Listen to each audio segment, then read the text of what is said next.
Olá a todos, sejam bem-vindos ao webinário. Vamos começar agora o webinário aí tão esperado para o pessoal aí que está querendo começar uma empresa limitada, aqueles que já têm uma empresa limitada e às vezes tem alguma dúvida em relação à estrutura, né? Como gerenciar, enfim, pagamento de impostos e tudo mais.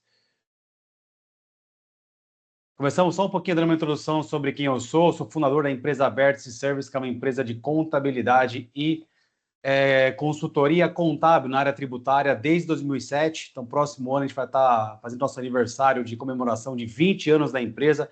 A gente já ajudou mais de 20 mil, mais de 10 mil empresários no Reino Unido. Esses são os principais serviços que a Vértice Service, a empresa de contabilidade, oferece. Contabilidade padrão, né? Empresarial para a empresa, contabilidade pessoal, preparação de imposto de renda, entre outros serviços. Falar um pouquinho sobre mim. Eu trabalho, além de ser fundador da Vértice Service, eu trabalho com estratégia e consultoria de negócio desde 2004. Tenho um canal conhecido como Rodolfo Basílio, que vocês podem também ali se juntar ao nosso canal, nosso podcast e conhecer um pouquinho sobre o nosso trabalho, que a gente vem dando assessoria aí para o pequeno e médio empresário já há muitos anos. Um pouquinho sobre mim, só um resumo bem rápido aqui. Quem sou eu, né? Resumidamente, eu sou fundador em 2007 da Vértice Service, como que eu disse. Sou empreendedor e empresário em série, consultor de negócios e finanças desde 2004. Dou algumas palestras. Agora, no dia 9 de abril, a gente vai estar dando uma palestra lá no Savoy. Sou especialista também na área da fintech, banco digital, empresa de remessa, onde eu fundei um banco digital em 2010, na Nova Zelândia. Depois eu cresci para outras jurisdições e eu vendi com sucesso para uma empresa pública em 2022. E também sou especialista na área de tecnologia.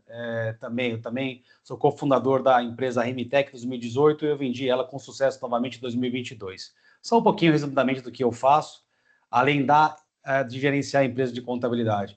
Tá aí, toma nota. Se você quiser saber um pouquinho sobre o meu trabalho, tá aí meu Instagram, rodolfo.basílio, website de consultoria, meu LinkedIn, o meu YouTube lá, que você pode ver bastante material que eu venho preparando aí, né, desenvolvendo junto com outros empresários brasileiros no Reino Unido e também em outras localidades que a gente vai estar expandindo para o Brasil e para os Estados Unidos e Portugal. Enfim, eu acho que vale a pena você dar uma olhadinha ali no meu material. A gente está sempre dando dicas práticas para você que é empresário, que quer crescer o seu negócio com eficiência. Em caso você que está assistindo aí o webinário quer deixar qualquer pergunta para a gente no Q&A durante a apresentação, fica à vontade que eu vou responder todas as perguntas que você tiver no final da apresentação do webinário. Bom, vamos lá. O webinário hoje praticamente o que a gente chama de introdução à empresa limitada, né? Em inglês é o Private Limited Company by Shares, aqui no Reino Unido. Eu vou estar falando um pouquinho para vocês aí em 6 capítulos, uma breve introdução sobre o que é uma empresa limitada, os requisitos mínimos que você precisa para você poder registrar uma empresa limitada corretamente, as vantagens de você escolher essa estrutura legal em comparação com as outras, como ser autônomo ou uma LLP, dentre outras. O 4º capítulo, eu vou falar um pouquinho sobre o imposto que a empresa limitada paga, então eu vou estar falando um pouco sobre o imposto corporativo, que a empresa limitada paga sobre o lucro da empresa, e vou falar sobre alguns outros impostos. O imposto quando a empresa contrata funcionário, mais conhecido como POI, e também eu vou falar brevemente do VAT, que é o imposto indireto que incide sobre o produto e serviço que a empresa ela tem que cobrar se a empresa, obviamente, ultrapassar o valor limite que ela é obrigada a registrar. O 5º capítulo e penúltimo, eu vou falar um pouquinho sobre a responsabilidade dos acionistas e diretores. É um tema super legal, super polêmico, porque muita gente começa a empresa limitada e no final não sabe a diferença entre um e o outro, né? Qual que é a responsabilidade de um, qual que é a responsabilidade de outro. Então, eu vou falar um pouquinho sobre a responsabilidade de cada um, né? E aí, por último, o 6º capítulo, para poder finalizar, eu vou falar um pouquinho sobre quais são as obrigações anuais e os prazos. O que uma empresa limitada tem que fazer? Ou melhor, o que o diretor de uma empresa limitada tem que se responsabilizar em fazer? Começamos, então, no primeiro aqui, o que é uma empresa limitada? Para quem não sabe, a empresa limitada, privada por ações, ela é uma estrutura legal, né, uma entidade que a gente pode utilizar para a gente poder gerenciar o nosso negócio, administrar o nosso negócio, e o legal é que essa empresa ela tem os seus próprios direitos e suas próprias obrigações. Isso significa, na prática, que, diferente do caso do autônomo, né, mais conhecido como self-employed, as finanças da empresa, a empresa é uma entidade por conta própria e é diferente, tem uma distinção entre as finanças da empresa e as finanças pessoais de quem é o dono da empresa, do acionista. Então, isso significa que os acionistas, que são os donos da empresa, eles não são responsáveis de forma nenhuma pelas dívidas da empresa, com exceções aonde talvez o acionista foi lá e ele deu, por exemplo, no caso de garantia pessoal, contra empréstimos e tudo mais, aí pode ser que ele seja pessoalmente responsável pelas dívidas da empresa, ou quando ele assinou, se responsabilizando, mas por via de regra, a grande vantagem de uma empresa limitada é essa distinção entre quem é o acionista da empresa, que é o dono, e quem é o diretor que direciona, que gerencia, e a própria empresa limitada, né? Tanto que você vê que se a empresa limitada, quando dá errado, a gente entra no processo de liquidação da empresa, e aí você pode depois, enfim, reorganizar de uma forma no qual você liquida a empresa, mas você não liquida a pessoa física, que é o dono da empresa, porque os bens são separados. Dessa forma, quem é um acionista da empresa consegue proteger os bens da pessoa física, carro, casa de praia, enfim. Então, é diferente. Então, essa é a grande vantagem de você começar uma empresa limitada. O requisito mínimo para você registrar uma empresa limitada, você tem que ter pelo menos um diretor, e esse diretor tem que ser a pessoa física, né? Tem vários casos no qual a gente começa uma empresa com um diretor corporativo, né? No passado a gente podia, inclusive, só ter um diretor corporativo, há muitos anos atrás, mas agora não tem como. Então, você pode sim ter um diretor que não seja pessoa física, pode ser pessoa jurídica, que pode estar no Reino Unido ou até overseas, pode estar fora do país, sem problema, porém, a lei das empresas, Company Law, ela obriga que uma empresa ela tem que ter pelo menos uma pessoa física, que é a pessoa que vai se responsabilizar pessoalmente, né? Então, se você quiser colocar um corporate director, você vai ter que ter também um diretor físico. Mas, por via de regra, o que a gente precisa? Ter pelo menos uma pessoa que é uma pessoa física. Ao mesmo tempo que uma empresa precisa ter um diretor, a gente precisa ter pelo menos um acionista, né, que é o dono da empresa, que vai ter as ações da empresa. A empresa precisa ter a sede dela, o endereço de registro que a gente fala no Reino Unido. O nome da empresa tem algumas regras do que você pode e não pode usar, e tem a questão da disponibilidade. Você não pode registrar aquilo que você quer, tem que ser um nome que não tenha igual, ou que não seja exatamente ou muito igual uma outra empresa que já foi cadastrada. Você pode ter um probleminha ali, então é muito bom assim, que você realmente escolha o nome correto. Inclusive, você pesquisa para ver se esse nome talvez já existe, alguém já está usando. E aí, a penúltima exigência que a gente precisa ter é que a empresa ela precisa ter os documentos que governam ela, né? Que são os acordos entre os sócios, os acordos entre os diretores, como é que aquela empresa vai ser gerenciada, e tudo isso aí você consegue encontrar nesses dois documentos, que é o memorando e os artigos da associação, que geralmente, numa empresa comum, simples, ele é padrão. Agora, tem muito caso que a gente monta empresa, que a gente individualiza essa situação, então não tem que ser igual para todos. E, por último, a gente precisa definir mais outras duas coisas. Qual que é o código SIC da empresa, significa qual que é a atividade da empresa, e lembrando que essa atividade, que essa empresa ela pode estar atuando em mais de uma atividade, ela pode ter mais de um SIC code, e a gente também tem que saber quem que é o PSC dessa empresa, né? A gente precisa denominar lá para o Company House quem é a pessoa conhecida como Person of Significant Control, que a gente, aqui eu vou traduzir aqui basicamente as pessoas com controle significativo da empresa. É todo mundo que tem influência sobre a empresa, que exerce poder e influência, ou que tem pelo menos 25% das ações da empresa, tem que ser um PSC, e a gente tem que definir para o Company House quem são os PSCs. Vamos lá. Como é que funciona na prática? E agora eu tentando simplificar isso aqui. Para você poder montar uma empresa limitada, como eu disse anteriormente, você precisa ter pelo menos um acionista e um diretor. O acionista, ele detém as ações da empresa. Porque ele detém as ações da empresa, ele pode distribuir o lucro da empresa para ele, e a gente chama essa distribuição como os dividendos, né? E lembrando que tem mais de um tipo de dividendos. A gente tem o interim, que é durante mês a mês, e o final, que é no final do ano. E do outro lado, a gente tem o diretor. E o diretor, porque ele trabalha para a empresa, ele pode ser recompensado pelo trabalho que ele desenvolve para a empresa. E essa compensação, muita gente conhece, é o comum, é o básico, a gente chama isso como salário. Então, resumindo, se você é acionista, você tira dividendos. Se você é diretor, você tira salário. E lembrando que você pode ser os dois. A mesma pessoa pode ser acionista e diretora, ou só acionista, ou só diretora. Eu já vou falar um pouquinho depois qual é a diferença entre um e o outro para vocês entenderem. Então, vamos lá. As formas de investimento, formas de retirada, resumidamente, como eu mencionei, os acionistas da empresa, que são os sócios, eles são donos do capital da empresa e, em troca disso, eles têm as ações da empresa. né? Tem uma outra forma que é os acionistas e diretores podem também emprestar dinheiro para essa empresa e essa empresa vai pagar esse empréstimo de volta. Lembrando que aí, aqui nesse caso, como você reestrutura essa situação, tem os seus prós e cons, né? O com, talvez, em relação ao empréstimo, ou melhor, o pró em relação ao capital é que o capital está lá, né? A desvantagem do capital é que você só consegue pegar aquele capital de volta quando você vende as ações, ele está parado lá, né? Ele está limitado ali, está imobilizado. Já o empréstimo, você tem uma opção de conseguir pagar ele de volta e renegociar e tudo mais. E aí é muito interessante, você que vai começar a sua empresa e vai começar com o valor X de capital, você estruturar corretamente o que vai ser como capital, o que vai ser como empréstimo da empresa. E aí, quais são as formas mais fáceis de você, ou melhor, as formas normais de você retirar dinheiro dessa empresa limitada? São praticamente 4. A primeira, como eu disse anteriormente, se você for o diretor, você consegue tirar o salário. Se você for acionista e aquela empresa, obviamente, tiver lucro acumulado ali para ser distribuído, você pode distribuir os dividendos.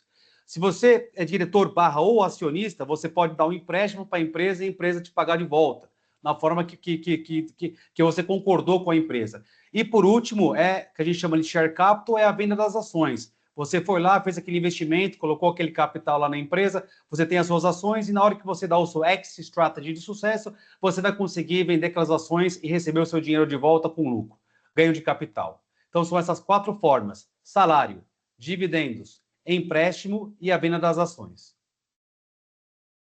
Quais são as vantagens de você registrar uma empresa limitada? As mais normais.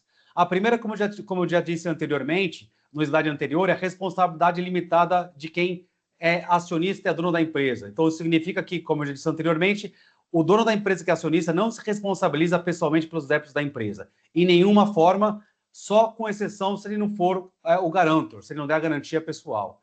A outra vantagem é o acesso a investimento, né? Por quê? Porque quando você é autônomo, por exemplo, você não consegue ter um investidor ali, né? Você pode pegar através do empréstimo do investidor, mas o investidor não consegue ser um acionista com você, não consegue ser um sócio seu. Então, no caso da empresa limitada, você tem essa vantagem. E a vantagem é você consegue emitir ações, levantar dinheiro, enfim, facilita a entrada de sócios e investidores formais na tua empresa. A terceira grande vantagem é o caso da credibilidade. No caso da credibilidade,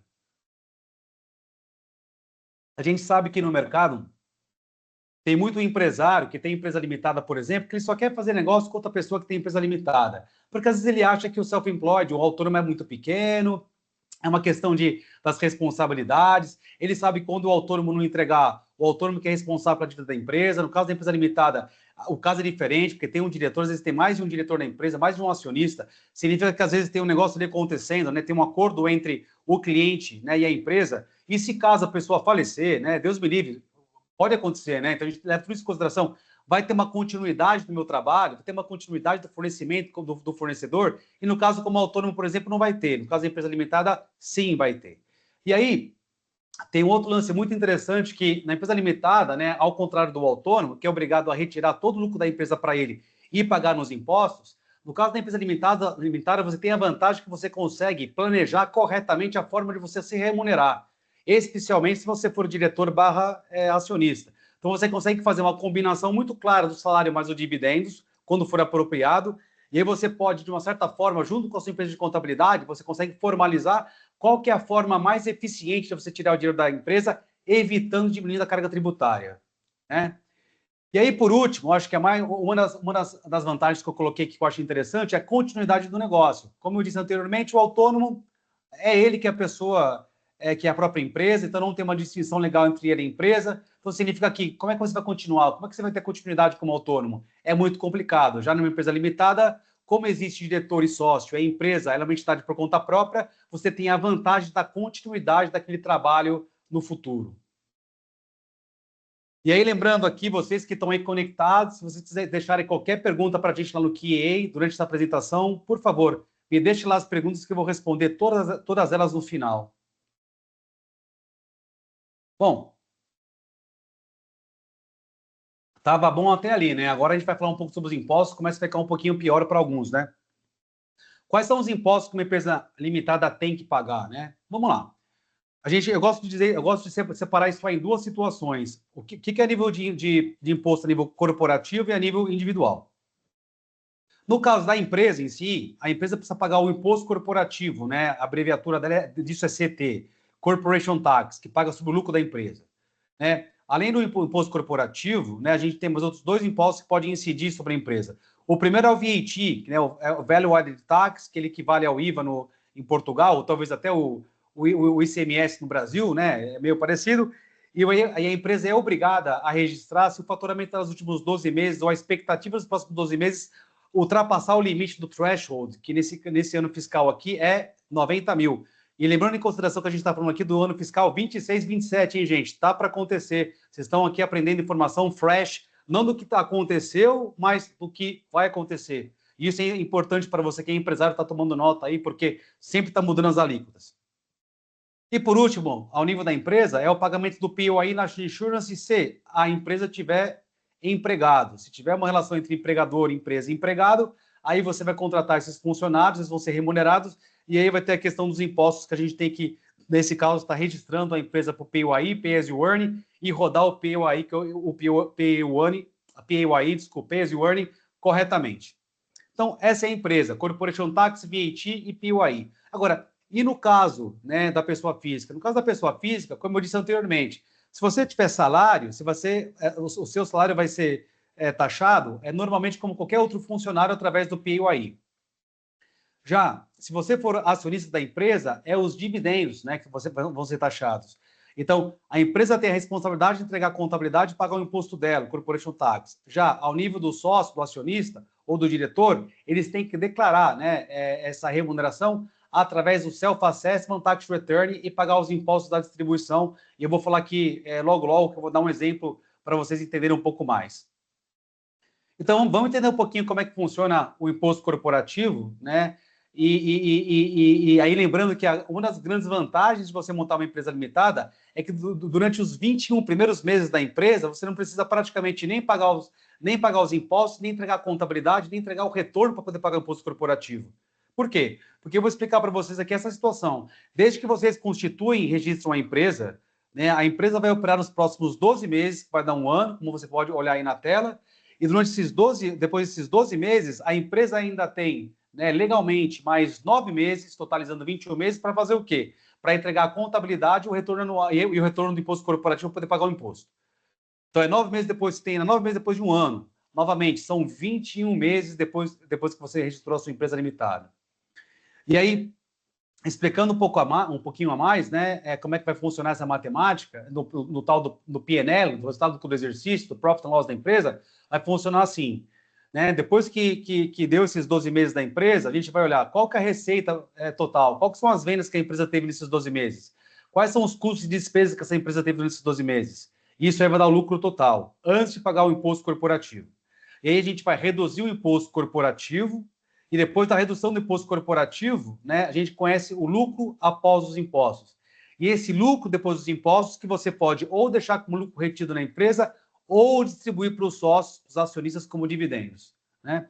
Então, depois eu vou dar um exemplo aqui para vocês, vocês vão entender um pouquinho melhor, mas dentro desses 21 meses que a gente conversou, depois dos 12, quais são as obrigações que o diretor tem perante a empresa? Ele tem que enviar e preparar a contabilidade da empresa, ele tem que preparar e entregar a declaração do retorno do imposto corporativo, que é o CT600, e também fazer o pagamento do imposto corporativo da empresa. Obviamente, se não tiver dinheiro depois dos 21 meses, a gente consegue ligar no HMRC e pagar parcelado. Não é sempre que aceita, mas a gente tem inúmeros casos no qual o HMRC consegue aceitar o imposto corporativo parcelado. Olha aí, outra vantagem. Vou dar agora um exemplo aqui para vocês. Né? Vamos dizer, por exemplo, que naqueles 12 meses teve uma receita de 100 mil, e aí se eu estou falando 100 mil aqui, estourou o VAT, essa receita total aqui é sem VAT, né, obviamente. Custo de despesa 70, deu um lucro total de 30, que é 100 menos 70. Vamos dizer que tem um imposto corporativo de 19% do lucro, que nesse caso aqui deu 5.700. Então, o lucro após o 5.700 deu 24.300. E aí esse lucro, vamos dizer que os acionistas tomaram uma decisão. Eles falaram assim, quer saber? Vamos deixar 4.300 retido na empresa como lucro acumulado para o próximo ano e vamos distribuir aos sócios. Nesse caso aqui eu coloquei somente um sócio só para poder fazer o cálculo do exemplo. Mas vamos dizer que aqui o acionista ele tirou 20 mil libras como dividendos. Então, vamos lá. A empresa corporativa lá, ela pagou quanto de imposto corporativo? Pagou os 5.700. Agora, vamos ver o que acontece com os 20 mil que a empresa distribuiu para os acionistas. Né? Tá aqui. E lembrando lá que, fazendo um outro comentário em relação ao imposto corporativo lá atrás, né, no slide anterior, que é 19%, tá, gente? Até um determinado valor, depois passa a ser 25%. Não sei se estava na tabela lá ou não. Então, eu já coloco 19 porque é o inicial. Depois, o que ultrapassa o valor é 25, e entre esses valores é um cálculo proporcional lá, né? É uma matemática. É só para poder ficar um pouco mais fácil aqui no meu exemplo, né? Porque às vezes a gente não quer também entrar naquele detalhe extremamente complexo do cálculo, né? Ainda mais eu que sou engenheiro e chato. Enfim, o imposto sobre a distribuição dos dividendos, que é esse cálculo da pessoa física, como eu disse, esses dividendos têm que ser declarados no self-assessment, no tax return, né? E tem que pagar os impostos. Como é que funciona no caso da distribuição dos dividendos? Os primeiros 500 mil, os primeiros 500 pounds, 500 pounds é uma isenção, então os primeiros 500 não paga nada. Depois a gente tem outras 3 faixas. Essas faixas funcionam da seguinte forma: dos 12 mil aos 50 mil é 10,75, dos 50 mil, 271 a 125, 140 passa a ser 35,75, e depois o que ultrapassa 125, 140 passa a ser 39,35.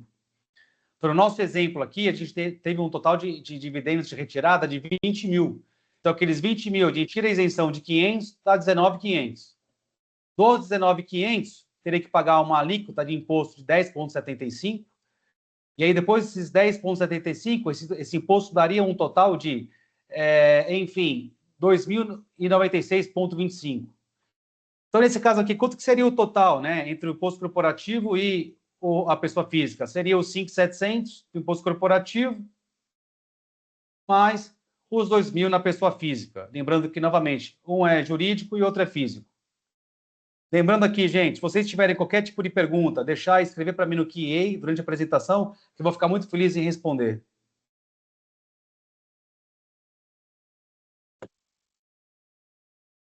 Responsabilidades. Isso eu adoro falar um pouco sobre isso. Responsabilidades dos acionistas e dos diretores. Quem são acionistas e quem são os diretores? Isso é muito importante. Né? Não significa na prática que se você é acionista, você é obrigado a ser diretor e vice-versa. O acionista, gente, é o dono da empresa, que é o empresário. Né? Ele detém as ações da empresa e, por isso, ele tem os direitos econômicos do quê? De receber os dividendos. Né?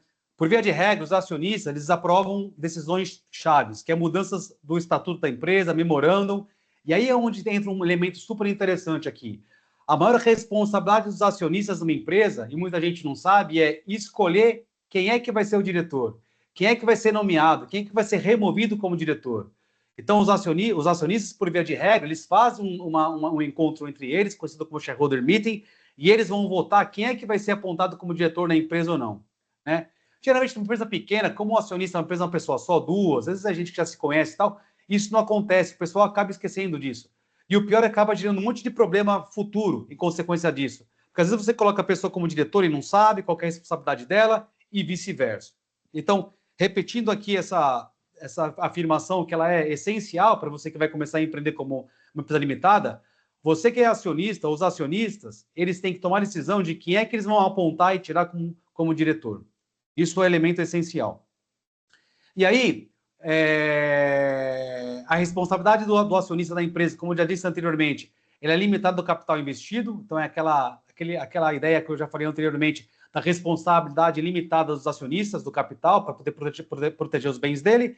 E, por último, como eu já disse anteriormente, os acionistas, por serem sócios da empresa, eles têm a possibilidade, a capacidade de conseguir distribuir a distribuição do lucro da empresa para eles, conhecido como dividendos, como eu disse anteriormente. Agora, e o diretor do outro lado? Vamos lá, o diretor, como eu disse, ele tem a responsabilidade de gerir, direcionar, de gerenciar a empresa limitada em função, on behalf of, pelos shareholders. Então, são os shareholders que apontaram eles lá para poder fazer o quê? Para poder tomar conta da empresa. Muito interessante isso, porque o diretor da empresa, ele é sempre a pessoa responsável pela empresa, não os acionistas, tá? Então, os diretores que são apontados pelos acionistas, eles devem agir da melhor forma por interesse da empresa, né? Eles têm os deveres fiduciários aí do diretor. Tem vários. Tem que fazer tudo para dar certo, tem que agir de boa fé, tem que ser honestidade, tem que ter integridade, tem que entregar a contabilidade em dia, não pode perder os prazos, ele é quem gerencia a empresa, né? E ele pode sim ter responsabilidade pessoal em caso de mal gestão ou fraude, né? Ao contrário dos acionistas. Os acionistas, eles só podem ter um problema na empresa, né, se eles tiverem uma participação daquela má conduta, daquela fraude. Teve diversos casos que eu já vi no qual, por um motivo ou por outro, o diretor fez ali uma burrada, fez uma sacanagem e tal, e o acionista está protegido se ele não sabia, se ele foi vítima daquela situação. Então, o responsável, nesse caso de má conduta, é do próprio diretor, repetindo, como quando o acionista não sabe, não está envolvido. Então, é isso. Então, é muito interessante para você entender o seguinte: eu quero ser acionista / diretor, ou só acionista, ou me apontaram só como diretor, quais são as minhas responsabilidades. É muito importante você entender isso, né? E saber também o seguinte: pô, eu apontei o diretor lá, né? Eu sou acionista e diretor, como é que eu faço para poder tirar esse diretor que eu apontei lá? Aí você tem que fazer um encontro entre os acionistas da empresa para poder tomar aquela decisão se a gente mantém o diretor na posição dele ou se a gente remove aquele diretor. Quais são as obrigações anuais, né? Quais são os prazos? Vamos lá, no Companies House, né? Se você não sabe, o Companies House é onde a gente vai registrar a empresa. É o Company Registrar, é o local de registro da empresa. Você consegue lá companieshouse.gov.uk, você consegue ir lá e conhecer um monte de coisa, buscar outras empresas, enfim. É importante que você entenda que no Companies House é onde muita informação vai estar pública da empresa e também algumas coisas do diretor. É bom você se habituar, uma vez que você vai abrir a registração de empresa limitada. Então, qual que é a obrigação? No Companies House, a gente tem, como eu te disse, que entregar a contabilidade anual da empresa, né? Então, tem 9 meses depois de um ano para poder entregar essa contabilidade da empresa para o Companies House. E se você não entregar, toma multa. E se você não entregar e passar mais meses, mais multa. E assim sucessivamente. O Companies House também, a gente tem que entregar o Confirmation Statement, que no passado era conhecido como Annual Return, que tem a cada 12 meses, tem um prazo de envio de 14 dias para poder entregar. E esse Confirmation Statement vai estar confirmando as informações básicas da empresa, o que é diretor, o que é acionista, o que é PSC, enfim, as informações cadastrais da empresa. Então, a gente tem que ter essa obrigação. Olha lá, o diretor tem que ter a obrigação de sempre estar mantendo a informação e os dados lá no Companies House sempre em dia, né?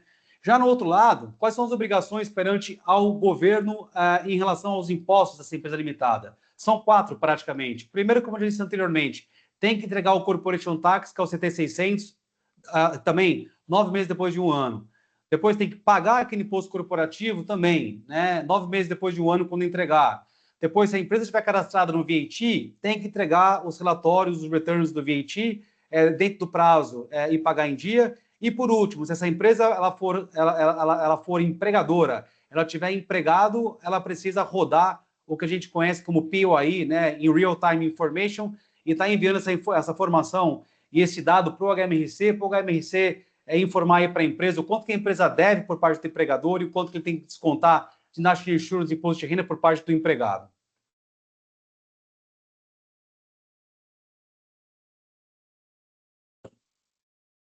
Algumas dicas úteis aqui, e aí eu vou conseguir entregar aí essa informação que eu consegui entregar bem resumida dentro desses 30 minutos. Eu estou olhando aqui no meu relógio aqui, batendo lado a lado, nós estamos 3h30, então a gente vai fechar com chave de ouro, gente. Vamos lá. As dicas úteis. A primeira, você tem que monitorar a questão financeira da tua empresa em dia. Mantenha controle das suas entradas e saídas. Lembra que o único documento da empresa não é a contabilidade anual. A gente tem muita gente que às vezes envia a contabilidade anual para o Companies House e se esquece das responsabilidades e obrigações com o imposto corporativo. E aí dá problema, né? E também o Confirmation Statement, como eu mencionei anteriormente. Não se esqueça do VAT, aí tem um errinho aí, ó, gráfico aí, não é 85, é porque esse ano fiscal aqui é o 26, 27. Registra no VAT a tua empresa se o faturamento atingir os 90 mil, tá? Os 85 é 25, 26. Esse ano fiscal que a gente está falando aqui é 26, 27. Né? Encontre um contador que tem os mesmos objetivos que o seu. Né? Isso eu acho que é muito importante. Nunca se esqueça de entregar a contabilidade da empresa sem atraso. É muito importante para você evitar as multas. Se você for ter funcionário e a empresa vai ser empregadora, você vai ter funcionário, vai rodar o payslip ali, a folha de pagamento, não se esqueça de forma nenhuma de cadastrar essa empresa para o PAYE, Pay as you earn. uma dica super útil, né? E se você for cadastrar para o VAT, você é obrigado a ter, né? É muito bacana você instalar uma solução de contabilidade online na tua empresa. No caso da Vertice Service, a gente tem o Vertice Plus. A gente tem um bookkeeper ali que está conectado com o seu sistema no dia a dia, fazendo os lançamentos para você saber o seu resultado sempre live, né, na hora, e você também conseguir manter sempre o controle das suas entradas e despesas para ter a certeza que você está medindo a sua performance financeira sempre em dia, né?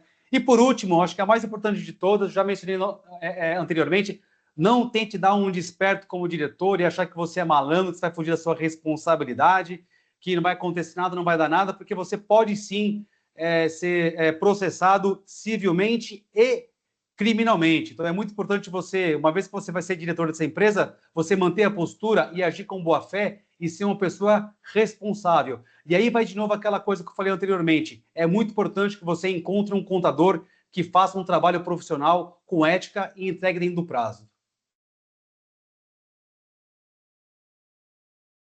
E aí tá aí agora para você que está aqui acompanhando essa nossa apresentação, essa nossa introdução da empresa limitada.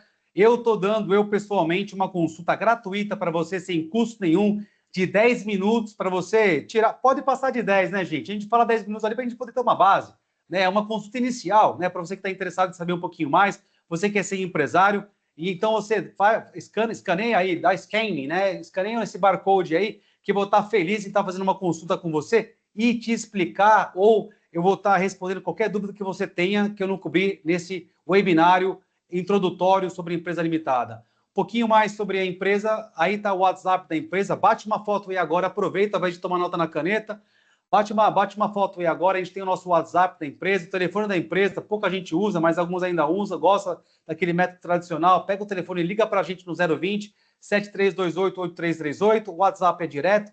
Se quiser saber um pouquinho sobre a nossa empresa, o que a gente faz, dá uma olhadinha no nosso website lá, eu tenho que atualizar lá, porque está 18 anos, né? São 19 anos, mas a gente vai atualizar isso o mais rápido possível. E por último, se você quiser acompanhar um pouquinho o nosso trabalho também na área da contabilidade, dá uma olhadinha lá no nosso Instagram.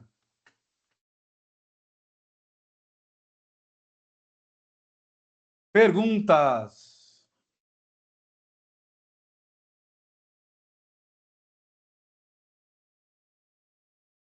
Vamos abrir aqui o meu questions and answers.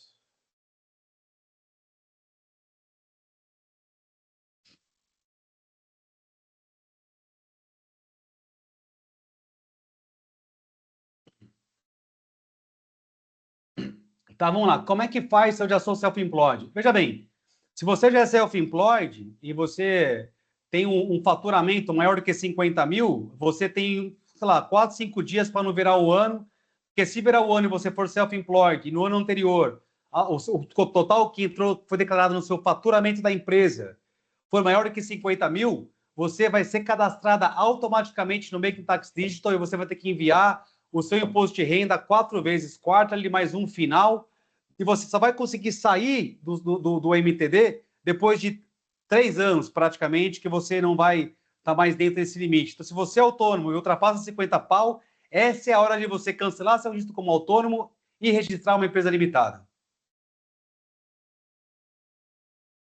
Vocês da Vertice Services atendem empresas de qualquer setor. Atendemos empresas de qualquer setor que seja, obviamente, íntegro. Enfim, a resposta é sim. A gente atende as empresas de qualquer setor, dentro de alguns setores que a gente não pega porque a gente não tem interesse, ou a gente não conhece, são poucos, ou é setor meio que proibitivo, entendeu? Tem coisa que a gente não gosta de colocar a mão, mas aí, Luan, dá uma ligadinha para a gente lá, liga no meu WhatsApp, marca consulta, vamos bater um papo e a gente vai ver. Por via de regra, a gente cobre 99,5% das atividades. Se não tiver nenhum funcionário, ainda precisa me registrar no POI? Se você for diretor da empresa, vai ter salário como diretor? Sim. Caso contrário, não. Eduardo, muito boa apresentação. Terei que entrar no Tax Digital. Já percebi que recebi mais que o limite 2526. Entendo que a vantagem de fazer é a possibilidade de ter mais despesas dedutíveis. Não imaginava a possibilidade de empréstimo entre empresa e diretor, ou será similar agora como self-employed, já que será apuração trimestral. Bom, veja bem, Eduardo, se você tem ainda a opção de você não entrar no Make Tax Digital, se você se você ligar para a gente lá antes de acabar o mês aqui, a gente conseguir cancelar o seu cadastro como autônomo, entendeu? Então, assim, como você disse, tem muitas vantagens. Já dei um seminário anteriormente falando sobre isso. Quais são as vantagens de você ter uma empresa limitada ao invés de você continuar como autônomo, né, no mês anterior? Continuo com essa ideia, continuo com as vantagens. Eu acho que em 95% dos casos ainda é uma vantagem você ter uma empresa limitada do que você continuar sendo self-employed no Reino Unido, e eu continuo com essa afirmação, né? E é difícil errar, porque afinal de contas eu estou 19 anos no mercado, vou fazer 20 próximo ano. Então é isso. Fabrício, se eu tiver salário e dividendo ao mesmo tempo, como o imposto é calculado? Os dois somam estão na mesma base? Aí os dois, exato, Fabrício. Aí tem um cálculo, sim, especial, vai somar os dois, e aí, basicamente, se a somatória entre o salário e os dividendos jogar você para o bracket para cima, você, nos dividendos, vai pagar naquelas brackets superiores. Então, a gente tem que fazer o cálculo corretamente e entender qual que é a melhor maneira mais eficiente de você tirar o dinheiro, né? Por via de regra sempre, né? Salário, dividendos. E se ultrapassar um certo limite, mantenha o dinheiro na empresa que você não precisa tirar para você, porque você consegue deixar esse dinheiro como lucro retido e você consegue evitar os impostos, né? Lembrando que essa é uma vantagem da empresa limitada. Você deixa o lucro retido na empresa, não tira e não tem que pagar imposto, né? Que é diferente do caso do autônomo, que você é obrigado a taxar tudo aquilo que sobra. Uma outra pergunta aqui da Sara: o que acontece se eu cometer um erro como diretor sem intenção de fraude? Posso ser processado mesmo assim? A resposta é sim. Você pode sim ser processada, e você pode ser processada comercialmente por um fornecedor, por um cliente, ou o que é que seja. Você pode ser processada civilmente, dependendo qual for a denúncia e tudo mais. Você pode ser processada criminalmente, dependendo qual for a situação. Agora, veja bem, Sara, eu tenho um ponto de argumento aqui super interessante. Você pode ser processada mesmo não sendo diretora. Você pode ser processada mesmo sendo autônoma. Né? E outra, veja bem, uma coisa é você ser processado como diretora, né? Se eles conseguirem quebrar e jogar para pessoa física. A outra é você ser processada como autônomo, porque como autônomo você é pessoalmente responsável pelas dívidas da empresa. Então não tem nenhuma distinção legal entre o diretor, desculpa, entre a empresa que é o autônomo e você, né? Então, assim, é legal quando você às vezes vai ter que tá encarando um processo legal, né? Independente se ele é comercial, civil ou mesmo criminal, quando é a empresa corporate que responde, né? E você como diretor representa, é diferente quando você é autônomo, né? E aí então a coisa é muito mais complicada. Até mesmo também, porque no caso da pessoa física, como autônomo, vamos dizer que um juiz maluco lá passou a caneta e falou o seguinte: ó, a empresa deve 50 pau para o seu cliente, o que é que seja, por reembolso. Como é que você faz como autônomo? Se você tiver bem, tiver casa, tiver carro, te executa. Se você tiver como empresa, você ainda tem um plano B, você ainda tem uma solução possível. Porque, como eu disse anteriormente, a empresa tem os seus direitos e suas obrigações, e é diferente dos sócios. E você pode colocar essa empresa em liquidação e evitar que você tenha que colocar dinheiro do bolso, na pessoa física. Luiz Duarte, o que é exatamente o SIC Code? Como eu sei qual código usar para o meu tipo de negócio? Você faz a pesquisa lá, eu acho que você olha até no Google tem, no Conference House também tem a lista, enfim, você consegue ver lá, porque tem uma porrada, uma cacetada, tem centenas, se não milhares, talvez, deve ter, não sei se chega a 1.000 a quantidade de SIC Code. Você procurar e você vai ver aluguel de casa, comércio de casa é outro, intermediação financeira para casa é outro, broker é outro, empresa de contabilidade é outro, consultoria. Então é importante você agora. Veja bem, Luiz, uma coisa que é super interessante, não fica preocupado também se o SIC Code está super errado, que vai dar um problema enorme, não. Eu já vi alguns casos, por exemplo, de banco querer atormentar, ligar, encher o saco, dizer, pô, o banco viu lá que o SIC Code da empresa está escrito lá, empresa de estética. Pô, eu estou vendo aqui que você está tendo entrada da construção. E aí você vai lá, né, e corrige isso aí, ou coloca outras atividades alternativas que você faz, lembrando que não tem problema se você tiver atividades completamente diferentes. Eu não gosto, eu não conselho você ter duas atividades completamente distintas na mesma empresa, mas se você quiser ter, não é proibido. Pergunta aleatória. Aqui tem algo parecido como o Brasil de microempresa? Não, esquece. A empresa aqui é tudo igual, é empresa limitada por ações. No Brasil tem diversos tipos de empresa, tem diversos tipos de tributação, é bruto, é presumido, Meu, aqui não. É sempre a mesma coisa, que é uma receita para todo mundo. Lúcia, se eu abrir uma empresa limitada no Reino Unido, mas morar no Brasil, isso é permitido? Preciso estar fisicamente no Reino Unido? Não, Lúcia, você não precisa. Você pode ser diretor e acionista de uma empresa limitada, mesmo morando no Reino Unido. Talvez a única dificuldade que você vai ter, Lúcia, na hora que você vai registrar a empresa, você vai ter que abrir uma conta bancária para essa empresa. E aí tem alguns bancos, né? Não esses bancos digitais, tipo Wise, Revolut, Monzo, mas os bancos tradicionais, tipo Barclays, HSBC, NatWest, eles vão querer que para você abrir uma conta bancária, você tenha pelo menos uma pessoa que seja diretor e que tenha um endereço de correspondência no Reino Unido. É isso. Caso contrário, não tem nenhum tipo de problema, Lúcia. Você pode registrar uma empresa, ser diretora e morar fora, ser acionista e morar fora, como eu te disse, ser até corporate e morar fora, mas você não precisa vir aqui fisicamente no Reino Unido. Talvez a única dificuldade vai ser a abertura da conta bancária. E aí é por isso que às vezes você tem banco tradicional, que a gente conhece como High Street Bank, e a gente também tem bancos digitais, que é um pouco mais fácil para você poder abrir a conta bancária. Eu sempre recomendo, inclusive, ter mais do que um. Né? Não conta muito só com o banco digital, porque a gente sabe a diferença entre o banco digital e o banco tradicional. Afinal de contas, o banco tradicional é sempre melhor e tem o menor risco. Cassiano, no ramo que eu trabalho, eu vou ser acionista, diretor, prestador de serviço. Como funciona esse caso da empresa limitada? Tem algum problema trabalhar dessa maneira? Existe alguma vantagem em usar a limitada ou é apenas por ser a demanda do cliente? Bom, Cassiano, deixa eu ver se eu entendi direito aqui. Você vai ser acionista da empresa, dono, vai ser diretor da empresa. Como funciona nesse caso a empresa limitada? Ou tem algum problema no trabalho dessa maneira? Bom, veja bem, você é prestador de serviço normal, você pode abrir uma empresa limitada para poder prestar vender serviço ou vender produto. Então, você pode sim ser uma empresa limitada. Agora, as vantagens de abrir uma empresa limitada, como eu mencionei aqui no webinário, né? Você tem a distinção legal entre o acionista e a empresa, então você tem o caso da continuidade, você consegue vender as empresas, trazer sócio, te dá uma transparência melhor, uma imagem no mercado melhor, você consegue organizar bem, né? Como é que você vai maximizar os impostos e conseguir, de uma certa forma, trabalhar o menor posto possível que você pode pagar legalmente entre aquilo que você faz remunerar como diretor, aquilo que você faz remunerar como acionistas. Então, tem diversas vantagens de você ser uma empresa limitada e você não ser autônomo. Mariano,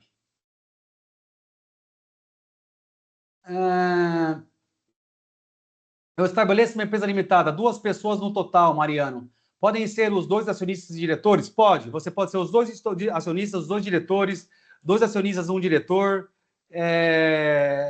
sem problema. Né? E vocês podem ser também 2 acionistas e ter um diretor que nenhum de vocês, né? Você pode ter uma pessoa que você quer colocá-la como diretora, que não precisa ser o acionista, né? E você pode ter, inclusive, uma empresa no Reino Unido. Ou você pode ter uma empresa que também não está no Reino Unido como diretora, que é um corporate director, mas pelo menos uma pessoa, como disse anteriormente, tem que ser uma pessoa física, de carne e osso, para poder responder. Marino, a isenção de 500, de onde vem esse valor da isenção dos dividendos? A HMRC determina todo ano, Marino. Vai, diminui, aumenta. Antes era 2.000, agora é 500. É o governo que determina. Rodrigo Santos, uma empresa limitada precisa ter pelo menos um diretor como residente no UK ou pode operar com diretores com residência fora do país? A resposta é, a empresa precisa ter pelo menos um diretor de carne e osso e esse diretor pode ser, sim, residente em outro país. Né? Agora, veja bem, Rodrigo, a dificuldade que você vai ter, como eu mencionei anteriormente, né, é na abertura da conta bancária. Se você for abrir a conta bancária dessa empresa no banco tradicional, os bancos eles pegam no pé um pouquinho mais no pé e aí eles requerem, né, uma exigência deles que tenha pelo menos um diretor físico com residência, endereço de correspondência no Reino Unido, entendeu?